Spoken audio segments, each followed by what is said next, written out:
Yo soy Padre del Valle, y esto es Realidad México. Antes de que empecemos, necesito que hagas algo por mí. Donde sea que estés, en tu coche, en tu cocina, en la soledad de tu cuarto a medianoche, detente un segundo y respira hondo. Inhala profundo. Siente cómo el aire llena tus pulmones. Ahora, suéltalo despacio. ¿Sientes ese peso que se va, aunque sea por un instante? Bien, aférrate a esa sensación, porque a donde vamos a ir hoy, el aire es pesado, denso. Cuesta trabajo respirar. Lo que vas a escuchar no es una historia de ficción. No hay monstruos con garras y colmillos acechando en la oscuridad. Sería más fácil si los hubiera. Al menos sabríamos de qué tenemos que defendernos. No. Esta es una historia de monstruos que usan corbata y camisa bien planchada. Monstruos que rezan en la primera fila de la iglesia, con las manos juntas y la mirada pía. Monstruos que te sonríen en la calle, que te preguntan por tu familia, que te dan una palmada en la espalda. Monstruos que son pilares de su comunidad. Es una historia sobre el silencio, pero no el silencio apacible de un campo al amanecer. Es un silencio comprado, un silencio impuesto, un silencio tan denso, tan pesado, que puede aplastar un alma, pulverizarla hasta convertirla en polvo de desierto y esparcirla en el viento sin que nadie se dé cuenta. Si eres de los que prefieren no saber, de los que cambian de canal cuando las noticias se ponen feas, este no es tu lugar. Apaga ahora, vete. Porque aquí no contamos cuentos para dormir. Aquí despertamos conciencias. Si sigues aquí es porque buscas la verdad, por más dolorosa que sea. Entonces, bienvenido. Suscríbete. Activa esa maldita campana, porque no querrás perderte ni un segundo de esto. La conciencia que vamos a despertar hoy sangra. Sangra en el desierto de Baja California, en el Valle de San Quintín, un lugar donde el sol no acaricia, castiga, donde la tierra está tan sedienta que parece haber olvidado lo que es la lluvia. Un lugar donde la gente aprende desde niña a mirar hacia otro lado, a no hacer preguntas, a entender que hay puertas que es mejor no abrir. Un lugar donde los secretos no se guardan en cajas fuertes. Se entierran bajo la arena, esperando que el viento nunca sople lo suficientemente fuerte. Pero a veces, el viento es un hijo de puta persistente. A veces, el viento desentierra los huesos. Esto es Realidad México. Y la realidad, amigos míos, a menudo, es una herida abierta. Comenzamos. El padre Matías llegó a San Quintín en un autobús destartalado, que olía a una mezcla acre de diésel, sudor rancio y resignación colectiva. El viaje desde el seminario en la Ciudad de México había sido una lenta transición de la esperanza a la realidad. Cada kilómetro hacia el norte, el verde se iba rindiendo al ocre. Las ciudades se convertían en pueblos y los pueblos en caseríos perdidos en la inmensidad. Tenía 28 años, pero parecía más joven. La piel de su rostro todavía era suave, sin las arrugas profundas que el sol del desierto dibuja como un mapa de sufrimientos. Sus ojos, de un color café claro, estaban llenos de una fe teórica, una fe de libro de texto que aún no había sido puesta a prueba por el fuego del mundo real. Era una fe pulcra, ordenada, que creía en un universo moral con reglas claras, donde el bien era bueno y el mal era inequívocamente malo. Qué joven era. El seminario te enseña teología en latín. Te enseña a desglosar las encíclicas papales, la historia de los concilios, la liturgia. Te enseña a consolar a una viuda y a bendecir a un recién nacido. Pero no hay ninguna clase, ningún manual, que te enseña a reconocer el mal cuando te sirve una taza de café humeante en la impecable cocina de su propia casa. No te enseñan a detectar el hedor a podrido debajo del perfume de las flores de plástico. Su nueva parroquia, la de San Simón de Cirene, era pequeña, casi humilde hasta el punto del abandono. Una construcción de adobe agrietado con un techo de lámina que crujía bajo el sol como si se estuviera quejando. En verano, el calor adentro era un castigo físico, un horno sofocante que hacía que el aire ondulara. En el centro de la pared del fondo, un crucifijo de madera colgaba torcido. El sol, que se colaba por las ventanas sin cortinas, había blanqueado la pintura, dándole a la figura de Cristo un aspecto fantasmal. A los lados, los santos de yeso, la Virgen de Guadalupe y un San Judas Tadeo tenían el rostro lleno de finas grietas, como si lloraran en silencio por todo lo que veían todos los días y, sobre todo, por lo que callaban. La gente del pueblo era como la tierra que pisaban, seca, dura, parca. Hombres y mujeres con la piel curtida como cuero viejo y la mirada clavada en el suelo, como si buscaran algo que perdieron hace mucho tiempo. Sus respuestas eran monosílabos envueltos en un suspiro. Sí, padre. No, padre. Dios dirá, padre. Matías intentaba conectar. Organizaba kermeses, visitaba a los enfermos, daba catecismo a los pocos niños que iban. Pero sentía el peso de su silencio. Era un muro invisible, más sólido que el adobe de la iglesia, que lo separaba de sus feligreses. Hablaban con él, pero no le decían nada. Lo respetaban como figura, pero no confiaban en él como hombre. Él era un forastero, un ave de paso. Ellos eran de allí. Sus secretos les pertenecían. Pero había una familia que era diferente. O, al menos, lo parecía. La familia de Ricardo Morales. Ricardo era el cacique no oficial de la zona. No por la fuerza, sino por el dinero y la influencia. Era un hombre de unos 50 y tantos, robusto, con manos grandes y callosas de trabajar la tierra, pero siempre vestido con ropa limpia, casi nueva.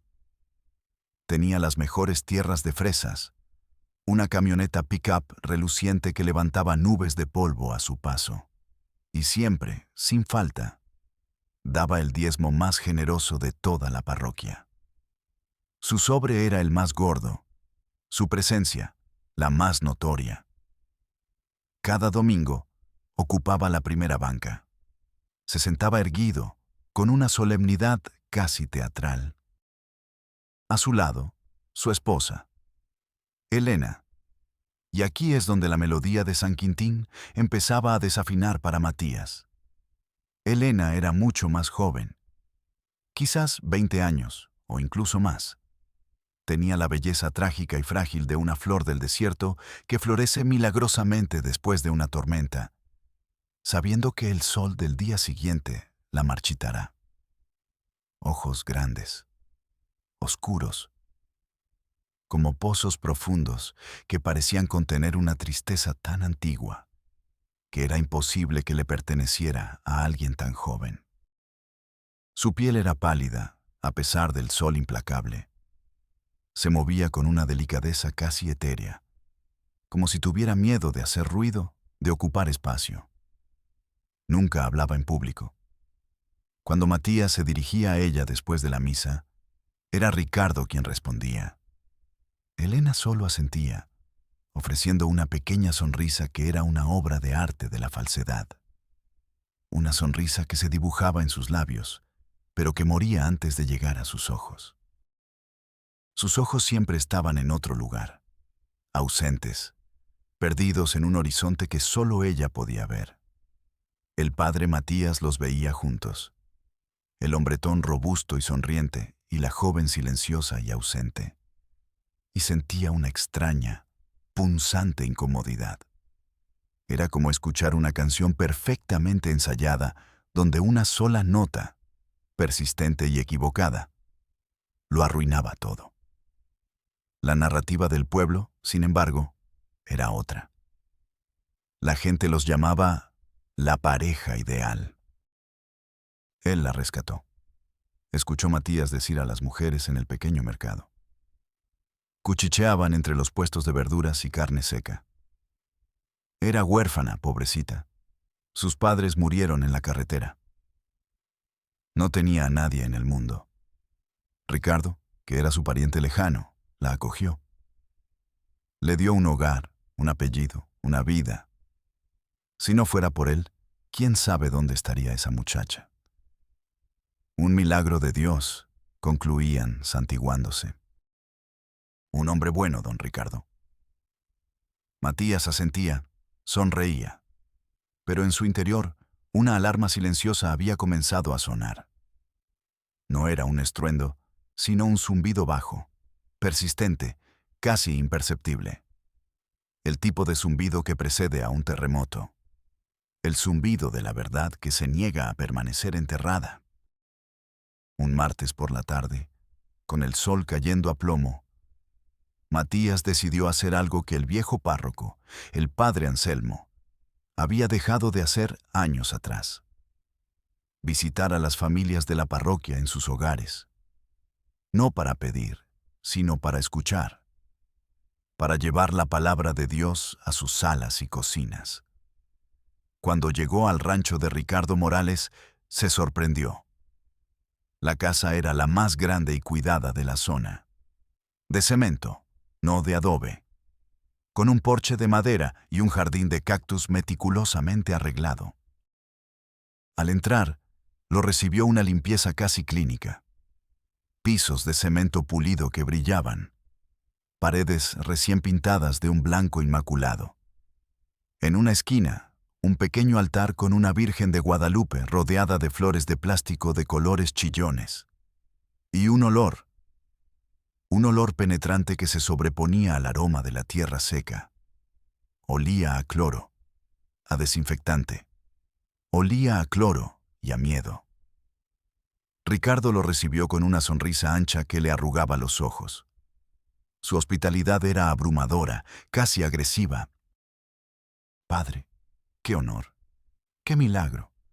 Pase, pase, por favor. Está en su humilde casa. Elena apareció desde la cocina como una aparición silenciosa, secándose las manos nerviosamente en un delantal a cuadros. No lo miró a los ojos. Su mirada se clavó en un punto indefinido entre los pies del sacerdote y el suelo. Buenas tardes, padre. Su voz fue un susurro, el sonido de hojas secas arrastradas por el viento. Se sentaron en unos sillones de plástico en la sala. Ricardo monopolizó la conversación. Hablaba de la cosecha de fresas, de la falta de lluvia, de la plaga que amenazaba los campos vecinos, de la incuestionable voluntad de Dios en todas las cosas. Hablaba por los dos, por los tres, llenando cada resquicio de silencio con el sonido de su propia voz. Elena se movía como un autómata. Se levantó, fue a la cocina, volvió con una bandeja con 3 tazas de café y un plato de galletas. Sus manos temblaban. Un temblor fino, casi imperceptible. Pero Matías lo notó cuando ella dejó la taza frente a él. La porcelana castañeteó suavemente contra el plato. Él la observó. No de forma obvia, sino con miradas fugaces mientras fingía escuchar a Ricardo. Observó la forma en que su cuerpo se encogía, se hacía más pequeño, cada vez que Ricardo levantaba la voz o reía estruendosamente. La forma en que sus ojos buscaban refugio en el suelo, en el techo, en las grietas de la pared, en cualquier lugar que no fuera el rostro de su esposo o el rostro del sacerdote. Fue entonces, en uno de esos movimientos rápidos para servir el café, cuando la manga de su blusa se deslizó un par de centímetros. Fue solo un instante, pero fue suficiente. Matías vio la marca, una mancha amoratada, de un púrpura oscuro que se degradaba a un amarillo verdoso en los bordes, casi negra en el centro. En su antebrazo, justo donde terminaba la manga corta, disimulada con pericia, pero visible para quien quisiera ver. Elena sintió la mirada del sacerdote sobre su piel como si fuera una brasa ardiendo. De inmediato, con un gesto brusco, se bajó la manga. Sus mejillas se tiñeron de un rojo intenso. Apartó la mirada, su cuerpo entero gritando vergüenza y pánico. Ricardo siguió hablando del precio del fertilizante, aparentemente ajeno a la pequeña y tensa escena que acababa de desarrollarse. O quizás, y esto heló la sangre de Matías, no era tan ajeno en absoluto. Quizás disfrutaba de esa pequeña demostración de poder. El padre Matías sintió un frío glacial recorrerle la espalda, un frío que no tenía nada que ver con el aire acondicionado que zumbaba en la ventana. Era el frío del descubrimiento. El frío que se siente al abrir una puerta que creías que llevaba a un armario y encontrar, en su lugar, un abismo oscuro y profundo. Terminó su café de un trago, aunque le supo a ceniza. Se disculpó, inventó una excusa sobre otra visita que tenía que hacer y se despidió. Mientras caminaba de regreso por el camino de tierra hacia su vieja camioneta, el sol del desierto ya no se sentía cálido y vivificante. Se sentía hostil, acusador, como el ojo de un dios indiferente que lo había visto todo y no había hecho nada. La imagen de la mano temblorosa de Elena no lo abandonaba. El color exacto de ese moretón. El silencio espeso de esa casa impecable. El olor a cloro. Esa noche, Matías no pudo dormir. Daba vueltas en su cama estrecha y chirriante. El sonido de los grillos en la noche del desierto, que antes le parecía pacífico, ahora sonaba como una burla, un coro de risas malévolas. Se levantó, empapado en sudor, y caminó a tientas hasta la iglesia vacía. La luna se colaba por las ventanas, bañando a los santos agrietados en una luz pálida y fantasmal. Se arrodilló frente al crucifijo descolorido. Apoyó la frente en el reclinatorio de madera gastada. «Señor», susurró en la oscuridad, su voz quebrada por la angustia. «¿Qué debo hacer? ¿Qué es esto que me estás mostrando? Dame una señal, dame fuerza, dame claridad». El Cristo de madera, con su rostro tallado en una expresión de agonía eterna, no respondió. Su silencio era tan pesado como el del pueblo, tan cómplice. Matías comprendió que no habría una revelación divina, ni una voz desde el cielo. Dios le había dado ojos para ver y una conciencia para sentir, y ahora le exigía que actuara. Decidió que necesitaba hablar con Elena, a solas, lejos de la sombra opresiva de Ricardo. Sabía que era arriesgado. En ese pequeño universo de polvo y olvido, Ricardo Morales era un rey. Un rey generoso con sus amigos y terrible con sus enemigos. Pero la fe de Matías, esa fe joven e idealista, todavía era más fuerte que su miedo. Esperó una semana que se le hizo eterna. Una semana en la que cada mirada de Ricardo en la misa se sentía como una amenaza velada. Finalmente, llegó el jueves, día de mercado.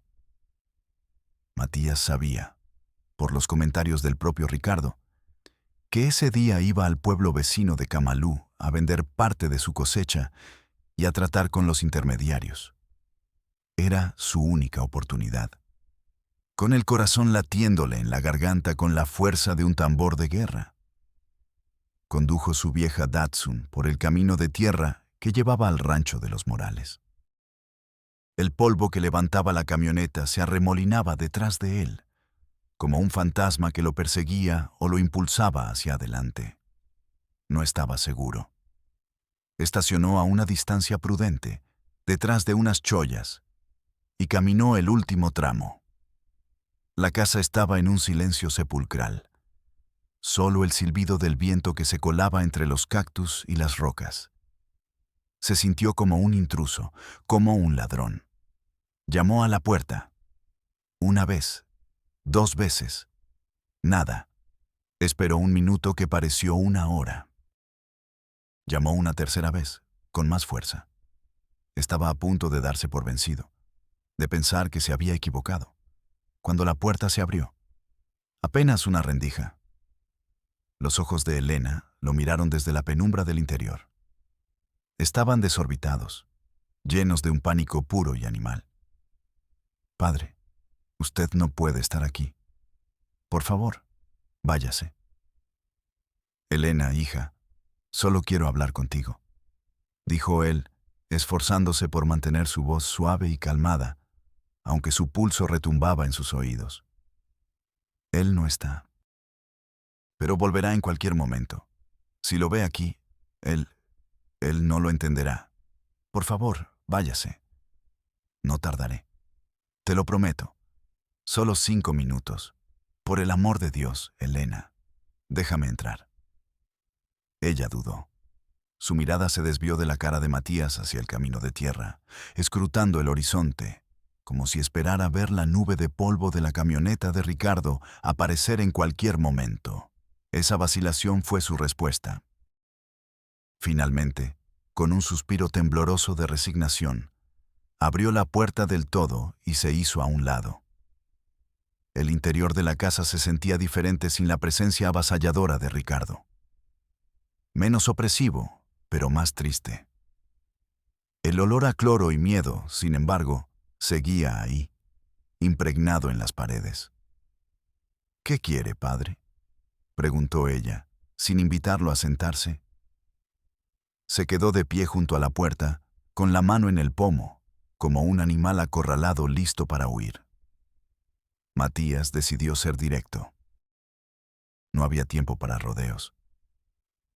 Elena, vi la marca en tu brazo la semana pasada. Instintivamente, ella se abrazó a sí misma, cubriendo el lugar donde había estado el moretón. Me caí, padre. Soy muy torpe. Siempre me estoy golpeando con las cosas. La mentira era tan frágil, tan transparente, que a Matías le dolió el corazón.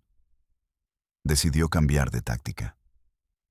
En el confesionario, continuó él, mirándola fijamente a los ojos, obligándola a sostenerle la mirada. Tus pecados son siempre los mismos.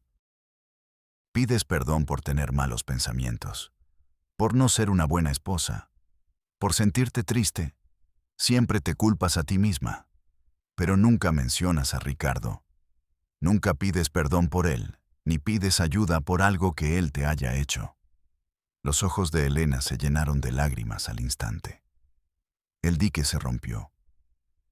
Él es un buen hombre, padre. Él me salvó. Me dio todo. ¿De qué te salvó, Elena? ¿De qué te tuvo que salvar? Ella no respondió. Las lágrimas comenzaron a rodar por sus mejillas. Eran lágrimas silenciosas, disciplinadas, como si incluso su llanto tuviera miedo de hacer demasiado ruido. Matías dio un paso cauteloso hacia ella. Hija, la casa de Dios es un refugio. La iglesia está para proteger a los desvalidos. Yo puedo ayudarte, pero necesito que me digas la verdad completa. Elena negó con la cabeza violentamente, como si la sola idea fuera un veneno.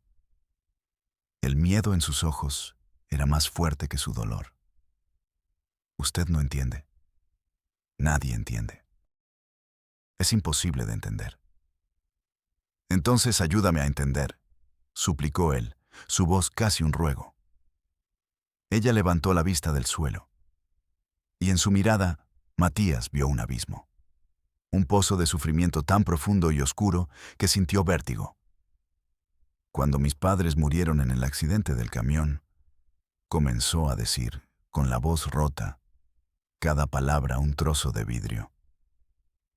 Yo tenía 12 años, no tenía a nadie. Ningún familiar me quería. Era una boca más que alimentar. Su cuerpo entero comenzó a temblar, sacudido por sollozos que ya no podía contener. Mi tío Ricardo vino por mí al orfanato. Me trajo a su casa. Me dijo que él me cuidaría, que nunca me abandonaría como los demás.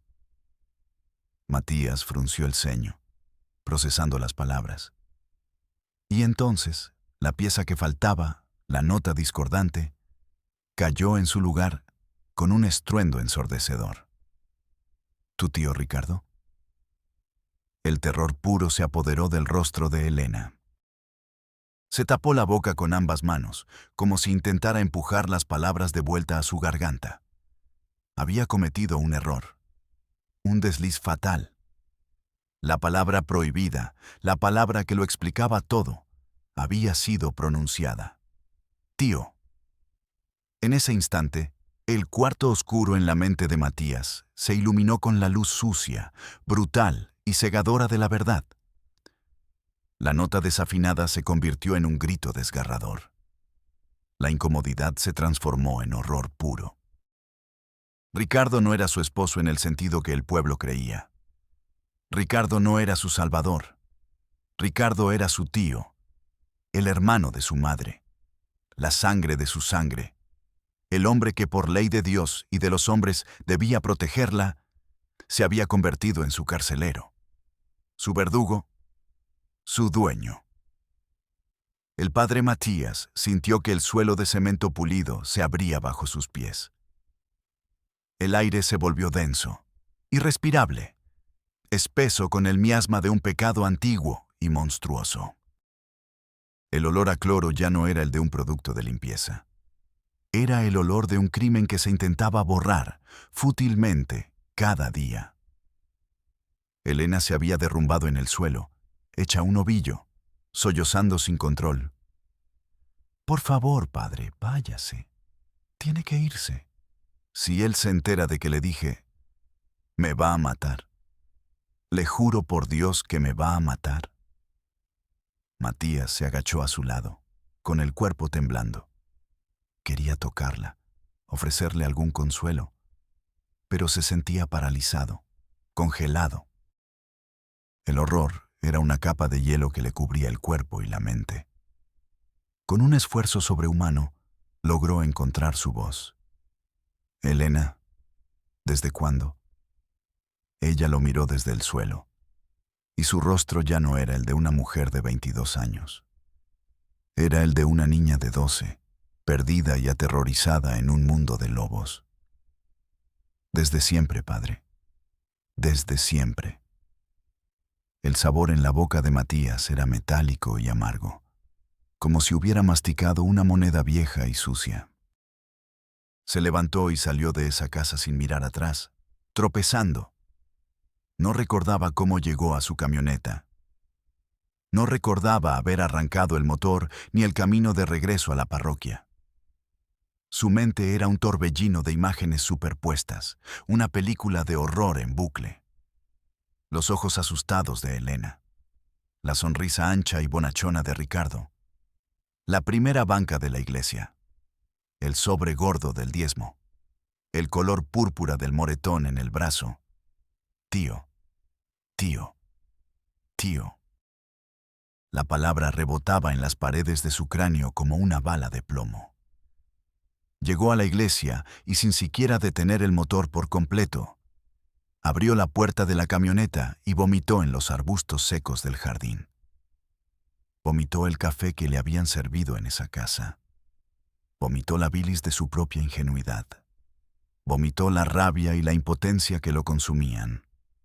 Entró en su pequeña y calurosa habitación y se miró en el espejo roto que colgaba de la pared. El rostro que le devolvió la mirada era el de un extraño. Un hombre ingenuo, un niño con sotana que había creído en la bondad del mundo y en la claridad de la fe. Ese hombre había muerto esa tarde, en una casa que olía a cloro y a miedo. En su lugar, había un soldado recién reclutado, sin armas ni entrenamiento, en medio de una guerra que no tenía ni idea de cómo pelear. En los días siguientes, en susurros aterrorizados, en la penumbra del confesionario que se convirtió en su único espacio seguro, la historia completa de Elena se desgranó como un rosario de espinas. Sus padres, jornaleros humildes, murieron cuando el viejo camión de redilas en el que viajaban se quedó sin frenos en la peligrosa cuesta de la carretera a Ensenada. Nadie reclamó sus cuerpos de inmediato. Y nadie, absolutamente nadie, reclamó a la niña flacucha y asustada de 12 años, que se quedó sola en el mundo. Elena fue a parar a un orfanato del gobierno en la ciudad, un lugar gris, superpoblado, que olía a sopa aguada y a desesperanza. Un lugar donde el hambre era una compañera constante y el cariño, una moneda extranjera sin valor. Durmió en el suelo durante 6 meses. Aprendió a ser invisible para sobrevivir, a no llorar para no llamar la atención, a no desear nada para no decepcionarse. Hasta que un día apareció él. Ricardo, el hermano de su madre al que apenas recordaba, el único pariente que le quedaba en el mundo. Le sonrió con esa sonrisa ancha y tranquilizadora. Le trajo un dulce, un mazapán que a ella le supo a gloria. Le dijo que había venido a llevársela, que la quería, que la iba a cuidar, que todo iba a estar bien. Para Elena, fue como si Dios mismo hubiera descendido del cielo para rescatarla. Salió de ese infierno gris de la mano de su tío.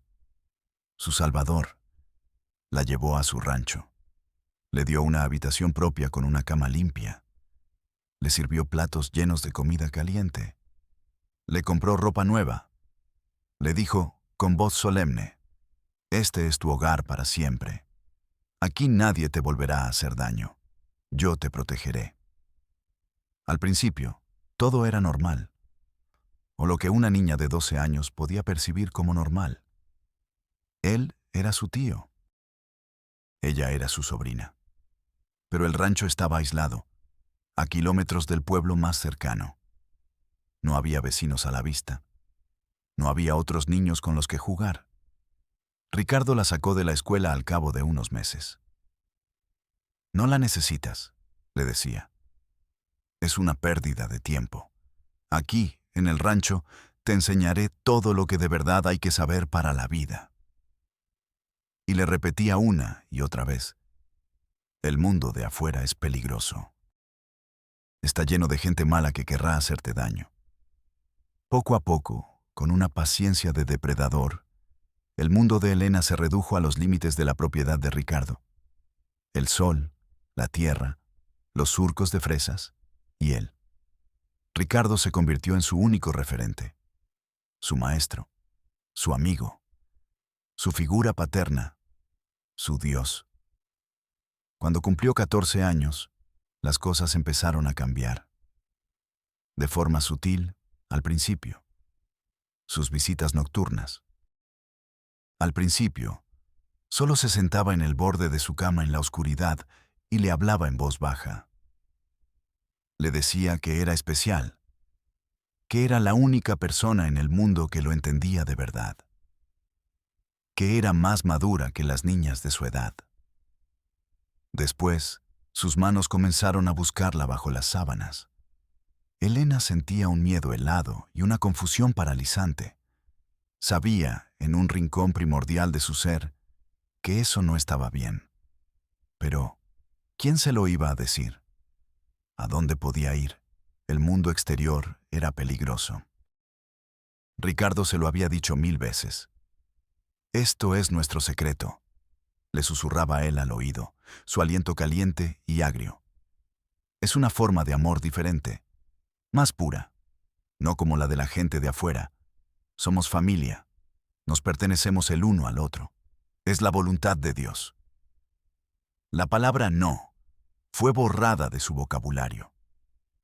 No con argumentos, sino a golpes, con cinturones de cuero que dejaban marcas como las que Matías había visto. Con un silencio castigador que duraba días, en los que él la ignoraba por completo, dejándola en un abismo de soledad y culpa.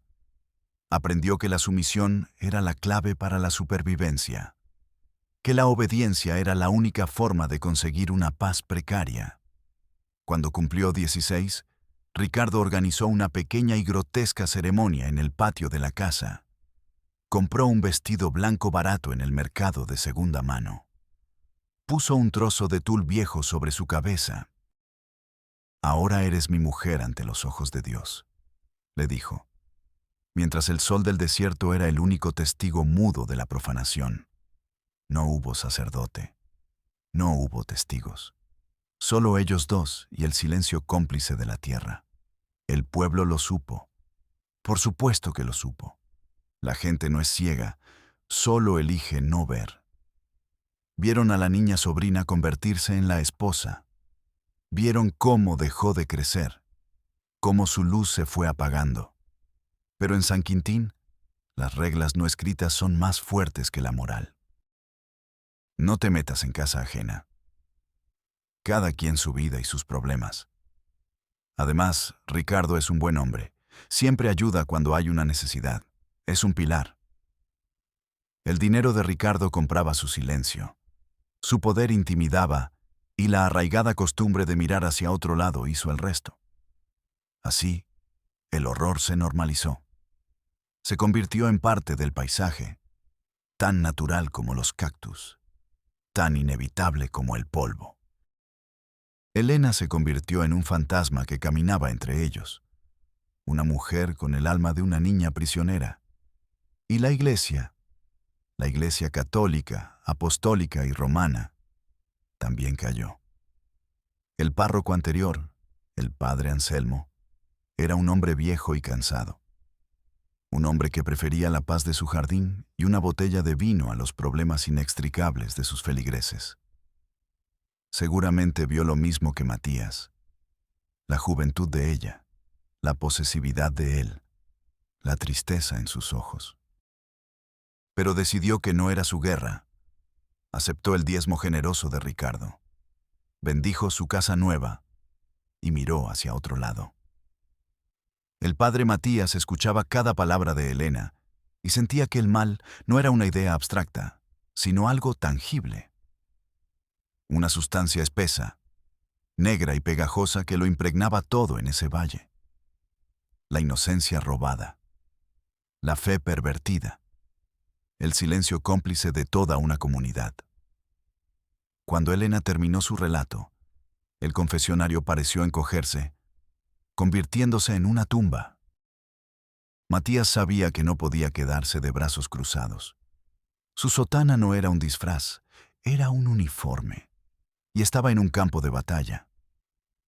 Su primer paso fue el más lógico, el más piadoso, el que dictaba el protocolo: acudir a su superior, el obispo de la diócesis de Ensenada, Monseñor Valdivia. Condujo las 3 horas que separaban el polvo y la miseria de San Quintín de la brisa marina y los viñedos de Ensenada. El contraste era brutal. Dejó atrás el mundo de la supervivencia para entrar en el de la administración. La oficina del obispo estaba en un edificio colonial restaurado. Fresca, silenciosa, olía a cera para pisos y a café de grano recién hecho. Matías, con sus botas polvorientas y su sotana gastada, se sentía fuera de lugar, como un jornalero en un palacio. Esperó 40 minutos en una antesala con muebles de caoba y retratos de papas con miradas severas. Finalmente, una secretaria de aspecto eficiente lo hizo pasar. Monseñor Valdivia era un hombre corpulento, de rostro sonrosado y cabello cano perfectamente peinado. Lo recibió con una sonrisa amable, pero sus ojos, pequeños y agudos, eran fríos, calculadores. «Padre Matías, un placer. Siéntese. ¿Un café? ¿Un vaso de agua?» Matías negó con la cabeza. Estaba demasiado nervioso. «Gracias, monseñor. Vengo por un asunto urgente, muy, muy grave». Y le contó todo: la historia de Elena, el incesto, el abuso sistemático, el miedo, el silencio del pueblo. La negligencia del padre Anselmo. Habló durante 20 minutos sin parar, con la voz temblorosa por la indignación y el horror. Esperaba una reacción similar en el obispo. Conmoción, furia santa, una llamada inmediata a las autoridades. En cambio, el obispo escuchó con una calma imperturbable, juntando las yemas de sus dedos sobre su escritorio de madera pulida. Cuando Matías terminó, jadeando, hubo un largo silencio, solo roto por el tic-tac de un reloj de pared antiguo. Finalmente, Monseñor Valdivia suspiró. No fue un suspiro de compasión, sino de fastidio. Padre, comenzó, con un tono paternalista que erizó la piel de Matías. Es usted muy joven, idealista, apasionado. Eso es bueno. La Iglesia necesita esa energía. Pero el mundo real es mucho más complicado que los libros de moral. Matías no podía creer lo que estaba escuchando. ¿Complicado, monseñor? Estamos hablando de un crimen abominable, de una vida destruida. Estamos hablando de un escándalo de proporciones catastróficas. Lo corrigió el obispo, y su voz perdió toda amabilidad, volviéndose afilada como un cuchillo. ¿Se da cuenta usted de las implicaciones? Ricardo Morales es un benefactor de la Iglesia, un pilar de esa comunidad.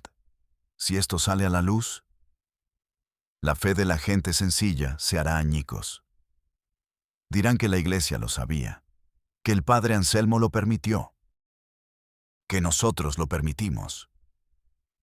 Pero es que es la verdad, exclamó Matías, poniéndose de pie. El padre Anselmo lo permitió, y si no hacemos nada ahora, nosotros también lo estaremos permitiendo. El obispo se levantó lentamente. Caminó hacia la gran ventana que daba a un jardín cuidado, dándole la espalda a Matías. Hay que sopesar los daños, hijo. Pensar en el bien mayor. Salvar un alma a costa de perder 100 que se escandalizarán y abandonarán la fe. ¿Es esa la matemática de Dios? Matías se quedó sin palabras. El frío de la oficina parecía haberse metido en sus huesos. Esto no era teología. Era control de daños. Relaciones públicas corporativas. Entonces, ¿qué sugiere que haga, monseñor? ¿Qué me siente a rezar por ellos? Preguntó con un sarcasmo amargo que no pudo reprimir. Valdivia se giró. Su rostro ya no era amable. Era una máscara de autoridad fría y dura. Sugiero prudencia, padre Matías. Sugiero que se ocupe de sus misas, sus bautizos y sus primeras comuniones. Rece por esa pobre mujer, sí, y por el alma de ese hombre, que sin duda está en pecado mortal. Pero no remueva el lodo, porque si lo hace, el lodo nos va a salpicar a todos, y la túnica de la Santa Madre Iglesia debe permanecer inmaculada. Se acercó a su escritorio. Abrió un cajón. Quizás San Quintín es un entorno demasiado rudo para un sacerdote de su sensibilidad. Podríamos encontrarle una parroquia en la ciudad, más cómoda, con gente más civilizada. La oferta era clara. Era un soborno, un exilio dorado a cambio de su silencio. Matías sintió náuseas, las mismas náuseas que sintió en el jardín polvoriento de su iglesia. Se levantó, sintiendo que la sotana le pesaba 1 tonelada. Gracias por su tiempo, monseñor. Piénselo, Matías, dijo el obispo mientras salía. La obediencia también es una virtud cardinal. El viaje de regreso fue una tortura. El sol lo cegaba. La iglesia, su madre, su refugio, su razón de ser, le había cerrado la puerta en la cara. La iglesia no lo iba a ayudar. La iglesia era parte del muro de silencio. El muro tenía cimientos de dinero, ladrillos de miedo y cemento de hipocresía. Se sintió completamente solo, abandonado. El peso de su sotana nunca había sido tan grande. Llegó a San Quintín al anochecer. La iglesia estaba oscura. El Cristo de madera seguía en silencio. Pero Matías ya no esperaba una respuesta divina. Sabía que Dios le había dado manos para actuar y una voz para gritar. Si la iglesia de los hombres no quería actuar, él buscaría justicia en la ley de los hombres. Qué ingenuo era todavía. Aún no sabía que estaba a punto de entrar en un laberinto mucho más frío, oscuro y desolador que la oficina del obispo. Al día siguiente, con una determinación sombría, condujo hasta la comandancia de la policía municipal. Era un pequeño edificio de concreto con las ventanas enrejadas y la pintura descascarada. Un policía con un uniforme sudado y una gran barriga que se desbordaba sobre su cinturón estaba sentado detrás de un escritorio metálico, hablando por teléfono sobre un partido de fútbol. Matías esperó. 10 minutos. 15. El policía hablaba de una carne asada para el fin de semana. Finalmente, colgó con un bostezo. Miró a Matías sin el menor interés. ¿Sí, padre? ¿Le robaron el cepillo de las limosnas otra vez? Ya le dije que le ponga un candado más grande. Matías respiró hondo, luchando por contener una ira que no sabía que poseía. Vengo a presentar una denuncia formal. Por abuso sexual, por secuestro, por incesto. El policía levantó una ceja. Dejó de masticar su chicle. Matías le contó la historia. De forma más directa que al obispo. Hechos, nombres, lugares. El policía lo escuchaba con una expresión de aburrimiento profesional. Cuando Matías terminó, el oficial se recargó en su silla, que rechinó en protesta bajo su peso. A ver, padre, déjeme ver si entendí. Este señor Ricardo Morales, el de las fresas, vive con su sobrina. Vive con ella como si fuera su esposa. La tiene encerrada y la abusa desde que era una niña. ¿Y la muchacha qué edad tiene ahora? 22, creo. O sea, mayor de edad. Sí, pero ha estado bajo su control desde los 12. No conoce otra vida.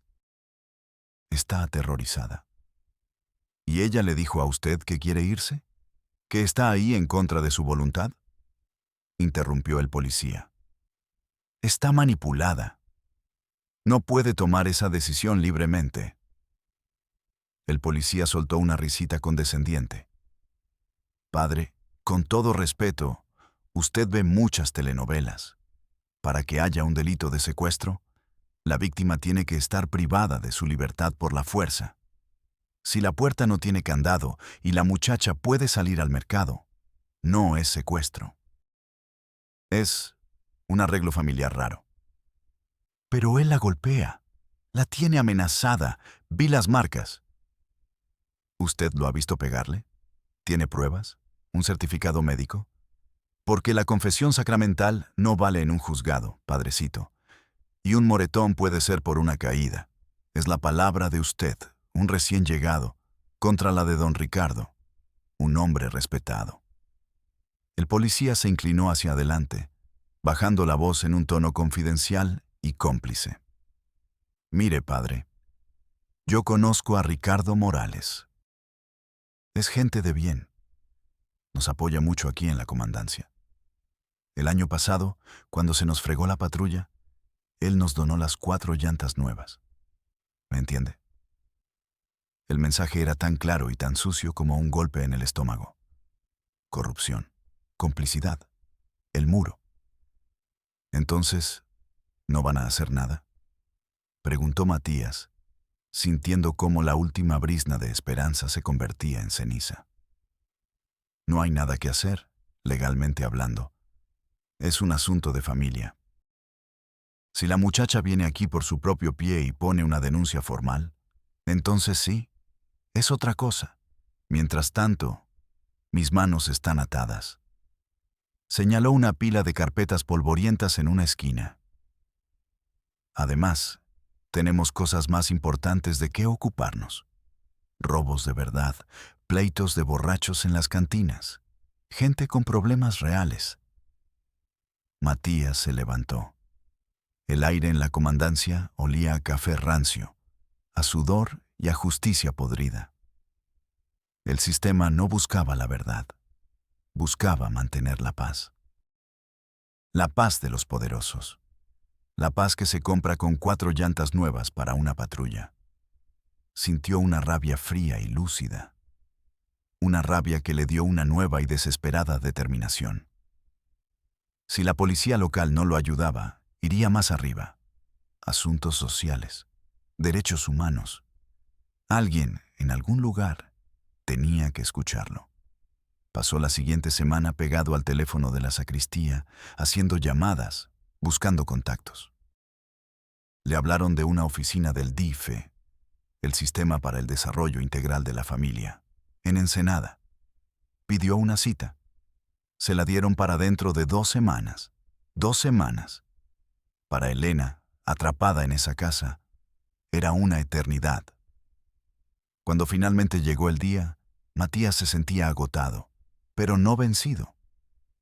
La oficina del DIF era un caos de gente esperando en sillas de plástico, niños llorando y teléfonos que sonaban sin que nadie los contestara.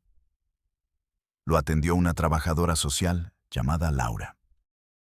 Una mujer de unos 50 años, con el rostro surcado de arrugas de cansancio y una mirada que había visto demasiado sufrimiento. Matías le contó la historia por tercera vez. A diferencia del obispo y del policía, Laura lo escuchó con genuina preocupación. Asentía. Tomaba notas detalladas. Hacía preguntas pertinentes. Por primera vez en semanas, Matías sintió un destello de esperanza. Cuando terminó, Laura suspiró. Un suspiro profundo, cargado del peso de miles de historias como esa. Padre, le creo. Sé que estas cosas pasan. Las veo todos los días. Entonces, ¿pueden ayudarla?, preguntó Matías, inclinándose sobre el escritorio. Laura miró sus notas. Luego miró a Matías a los ojos. Legalmente, es muy complicado. Como le dijo el policía, ella es mayor de edad. Y para empeorar las cosas, revisé los registros antes de que usted llegara. Según el registro civil, están casados. ¿Casados? ¿Cómo es posible? Era una niña. Ricardo debió falsificar documentos.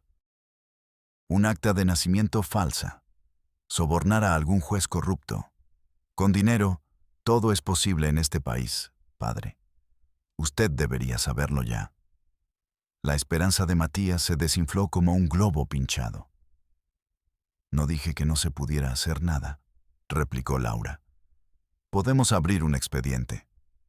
Un caso de violencia intrafamiliar en entorno vulnerable. Podemos enviar a un equipo de campo, un psicólogo y un trabajador social, para hablar con ella, con él. ¿Irán hasta el rancho?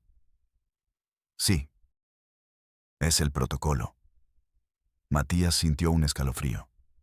Eso es muy peligroso. Si Ricardo se siente amenazado, acorralado, podría hacerle daño a Elena o a su equipo. Lo sabemos. Tenemos experiencia. Pero es la única manera de obtener un testimonio directo de ella. Sin su palabra, sin su denuncia, el expediente se queda en un cajón.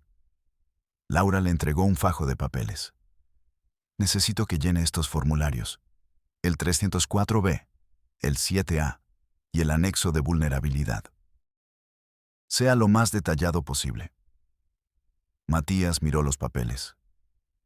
Eran un laberinto de casillas, preguntas y jerga burocrática. El dolor de Elena, su vida destrozada, reducida a un número de expediente, a un formulario. El sistema no buscaba justicia. Buscaba ordenar el horror en carpetas, clasificarlo, archivarlo hasta que fuera olvidado. Entregó los formularios. Laura le dio una palmada en el hombro. Hizo lo correcto, padre. Ahora, a esperar. El sistema es lento. Y vaya que era lento. Pasó un mes. Luego 2. Matías llamaba cada semana. Siempre la misma respuesta. El expediente está en revisión. Estamos esperando la asignación de un equipo. Hay muchos casos antes que el suyo, padre. Tenga paciencia. La paciencia se estaba convirtiendo en desesperación. Cada domingo veía a Ricardo y a Elena en la primera banca. La sonrisa de Ricardo era más ancha que nunca. Era una sonrisa de triunfo, como si supiera que Matías había fracasado, como si se burlara de él en silencio. La mirada de Elena era cada vez más vacía, más ausente. Un domingo, después de la misa, mientras Matías guardaba los ornamentos en la sacristía, ella se le acercó. Sola. Ricardo estaba afuera, hablando con otros rancheros. «Padre», susurró ella. «¿Qué pasa, Elena? ¿Estás bien?» Ella negó con la cabeza.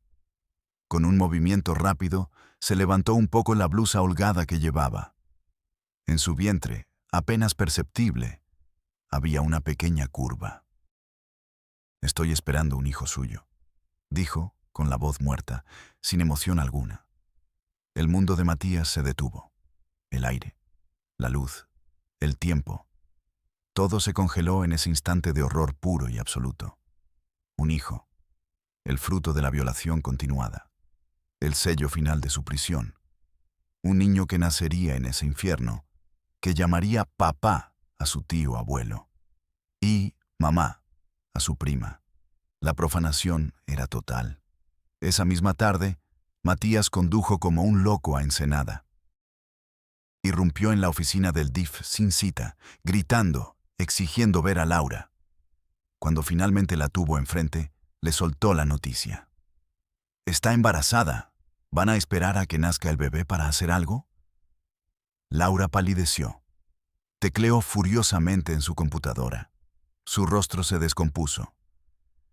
«Padre, lo lamento muchísimo. Su caso fue reevaluado y cerrado la semana pasada». ¿Cerrado? ¿Por qué? Recibimos una llamada de muy arriba.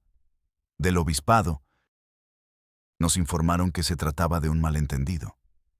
Un problema pastoral delicado que se estaba resolviendo internamente, en familia.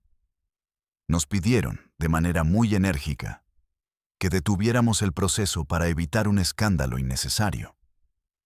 Matías tuvo que apoyarse en el escritorio para no caerse. El obispo, Valdivia, no solo le había negado su ayuda, había saboteado activamente la única vía que le quedaba. Había elegido proteger la reputación de la iglesia, las apariencias, por encima de la vida de una mujer y su hijo nonato. Ese hombre no es un siervo de Dios», susurró Matías con la garganta seca. «Es un siervo del poder», dijo Laura, con una tristeza infinita en su voz. «Lo siento, padre. De verdad. Mis manos están atadas». Las mismas palabras del policía. La frase que se había convertido en el epitafio de la justicia en ese país. Mis manos están atadas. Matías comprendió entonces la verdad final. El sistema no estaba roto. El sistema funcionaba perfectamente.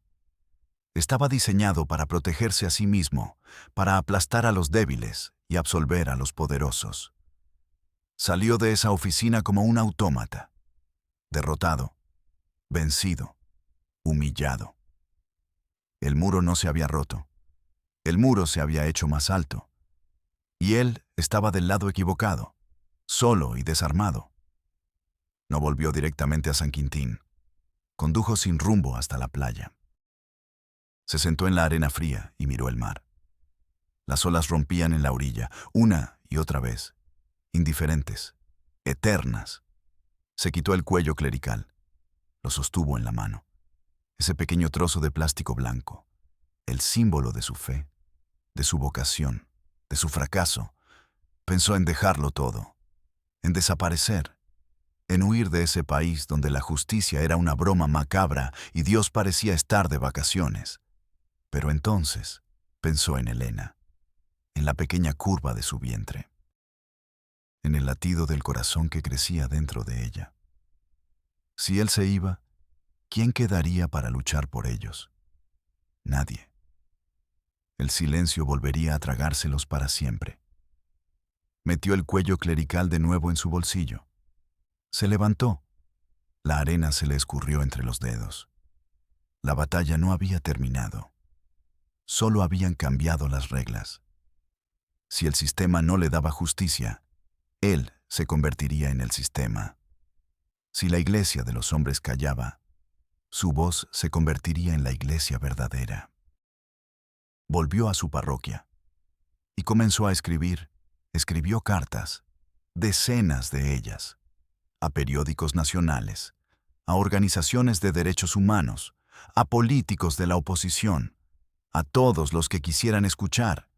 Contó la historia de Elena, sin dar nombres, para protegerla, pero describiendo con una precisión brutal el horror y la complicidad de la Iglesia y el Estado. La mayoría de sus cartas nunca fueron respondidas, pero una sí lo fue. Una joven periodista de un medio digital independiente de la Ciudad de México, de esos que todavía creían que su trabajo era incomodar al poder. Se interesó. Vio la historia que había detrás del sacerdote desesperado. Viajó a Baja California. Matías se reunió con ella en secreto, en un café de carretera. Le dio toda la información. Ella comenzó a investigar, a tirar de los hilos. Descubrió la falsificación de documentos, los sobornos al juez. Habló con gente del pueblo, bajo promesa de anonimato, gente que llevaba años queriendo hablar. El muro de silencio comenzó a agrietarse. Cuando el artículo se publicó, fue una bomba nuclear. La novia niña de San Quintín. La historia de horror que la Iglesia y el Estado intentaron ocultar. Los titulares eran brutales. El caso se hizo nacional. El nombre de Monseñor Valdivia estaba en todos lados. El de Ricardo Morales. El de la Policía Municipal de San Quintín. El escándalo que el obispo tanto temía había estallado. Y era 1000 veces peor, porque él había intentado ocultarlo.